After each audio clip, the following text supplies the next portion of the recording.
The Real Housewives of New York City recap, down for the Countess.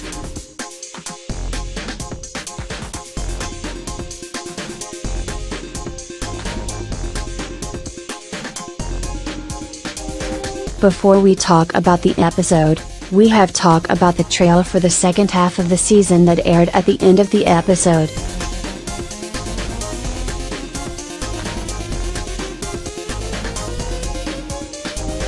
It had some footage of a foul travesty that has been perpetrated by the housewives on the sovereign nation of Colombia.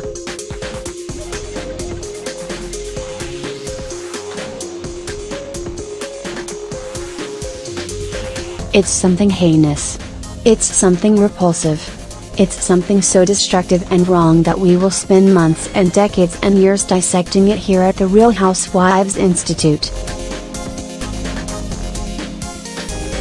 I'm, of course, talking about Countess Crackerjack's long blonde wig that she wears when she says, "Hola, Shaquitas, welcome to Colombia," and does a little cha-cha for the girls.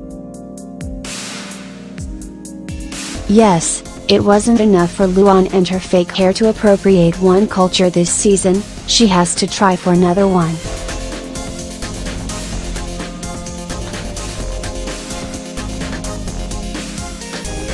While that's bad, the really excellent nugget is the footage from what we're already calling the boat ride from hell.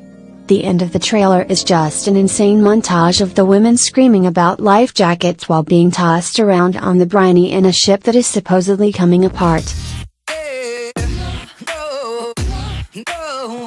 I haven't been this excited since I woke up from a dream where Chris Pratt, Pine, Hemsworth, and Evans took turns licking chocolate fondue off every inch of my body. This season really has given with both hands, and now it seemed like it's also giving with both its elbows, most of its torso, and at least one prosthetic leg that someone threw on the floor.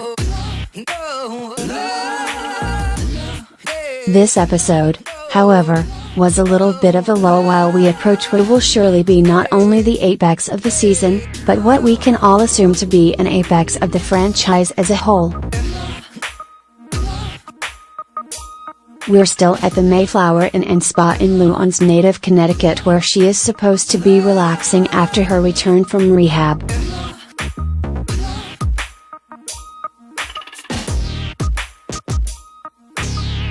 The dinner that these women had was nothing even close to relaxing.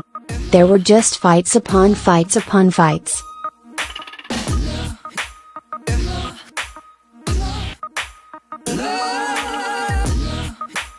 Just as one was calming down, another one would pop up. It was like the rolling waves of nausea from food sickness.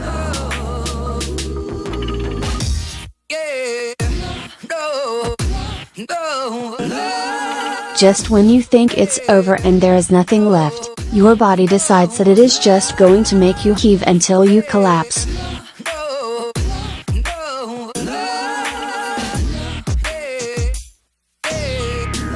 The first fight started when Bethany innocently asked Tinsley if she was secretly engaged because Tins and her mother, Dale, were trying on wedding dresses a few episodes ago.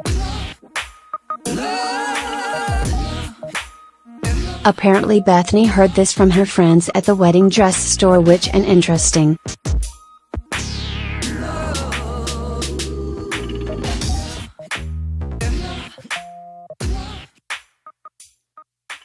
Once Tinsley says she's not engaged, all of the women, particularly Bethany, tell Tinsley that shopping for wedding dresses before you're even engaged is a bit weird. Tinsley gets defensive, Bethany gets loud, and it's an embarrassment for all of them.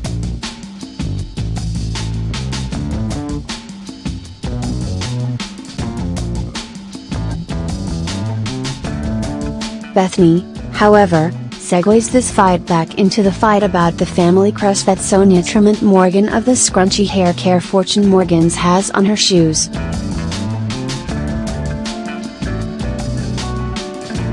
Dorinda takes up her argument, once again, that Sonia is not a Morgan and that she has no right to the crest.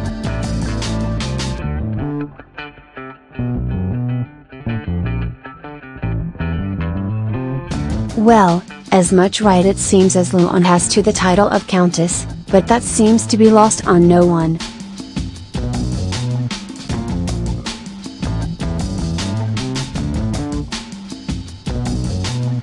Sonia stands up from the table, which is usually Dorinda's first line of defense, and screeches, "Really?" in an octave so high it shatters all the wine glasses in the restaurant with such a force that they formed into those giant crystals in the middle of the spa table that all of the women were admiring so much.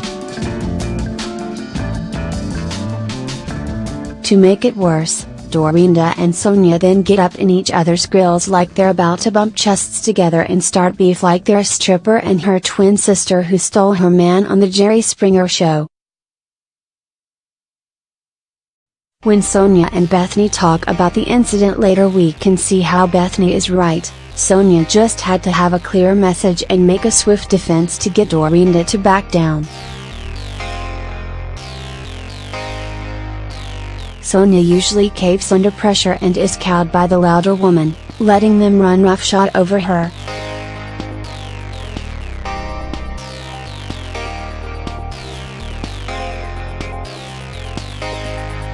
This coalition with Bethany is working out in Sonia's favor. What happened next was really odd, though.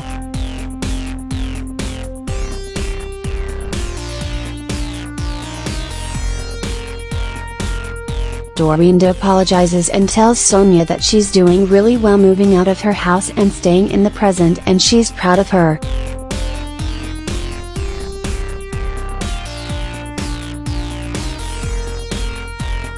Then Bethany yells at Dorinda for the false platitudes.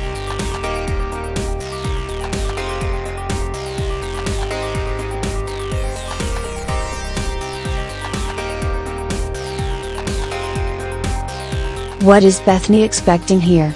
No matter how Dorinda treats Sonia, Bethany is going to jump down her throat for it.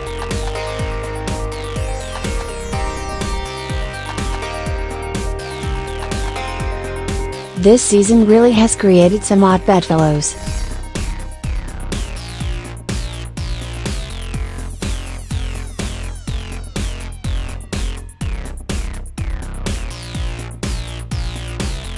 We have Sonia and Bethany sharing a bed, Carol intensely attached at the hip, and Dorinda pissing off every woman one at a time until she's totally isolated.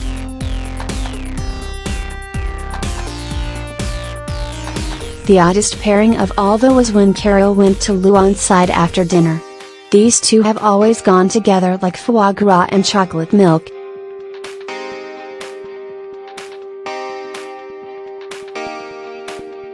They've had nothing but distrust and stink eye for each other since the day they met, and now Carol is hanging out in Luan's room wearing black satin pajamas and matching pumps.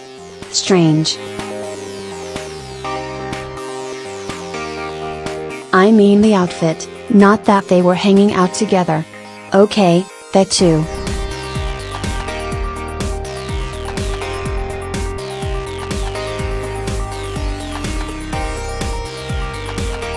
That brings us to the last fight at dinner, which was between age-old sparring partners Luan and Ramona.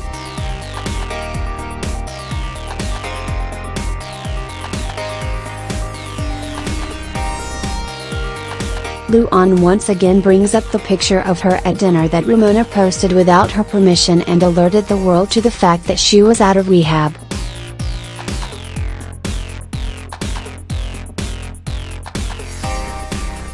Ramona initially defended her decision by saying it was a really good picture of them all.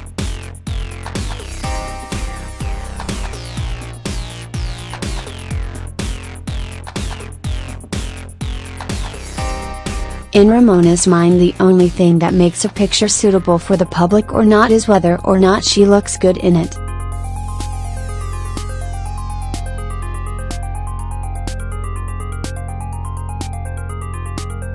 When Luan challenges her on this point, she apologizes in that Ramona way that is sort of like rinsing off the dishes before you put them in the dishwasher.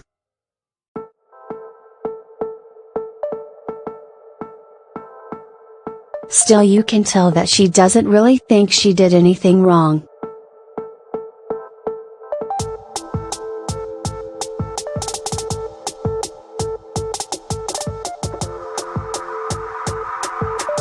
Then Bethany points out that the picture brought up the news cycle again of the arrest and her trip to rehab, and it slowly, surely dawns on Ramona that what she did was really messed up.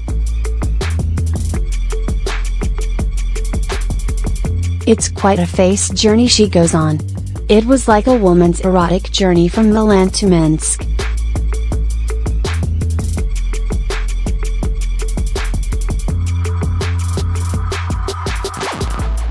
When it fully dawns on Ramona what she hath wrought, she seems genuinely upset and concerned and tries to make it better for Luan.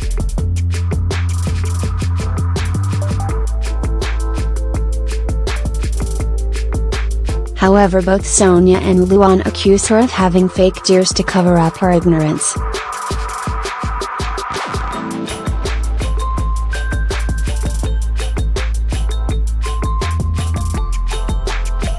I'm sorry, I think Ramona really had no idea what she was doing.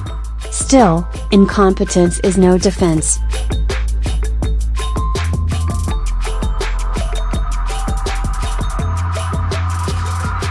Just ask someone who wore a coat that literally said "I don't care" to visit a refugee camp.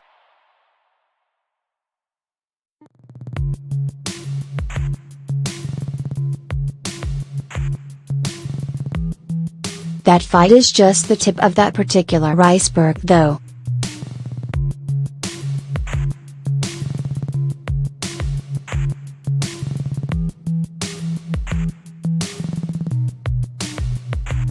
Luan still has bones to pick, and she sits across the table from Ramona and folds her arms over the biggest, grandest statement necklace that she's ever worn.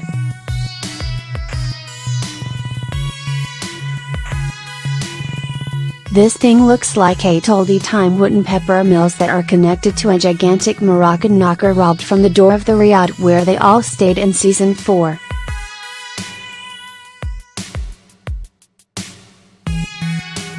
Luan is still upset that Ramona is trying to hang out with Tom at his New Year's Eve party and supposedly had drinks with him at the Regency.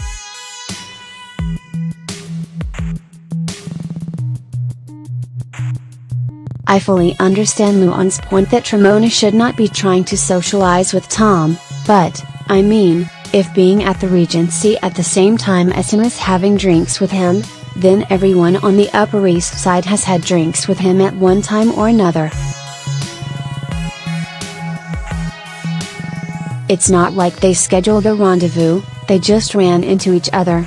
New York is deceptively small like that.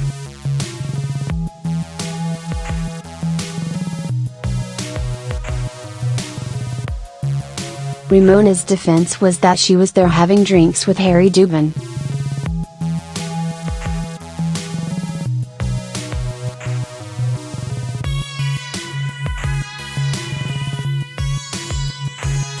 Ugh, Harry Dubin, the rogue used bandage you somehow find in an empty shoe.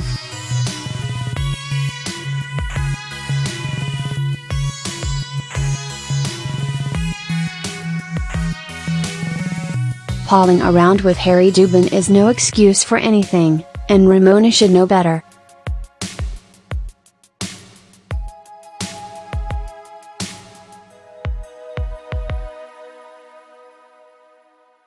But what are the awful things he said about Luan? That he was trying to sleep with her when he was dating Sonia? Between Harry and Tom, all Ramona needs in this situation is a dick, but I think she already might have 2 of them.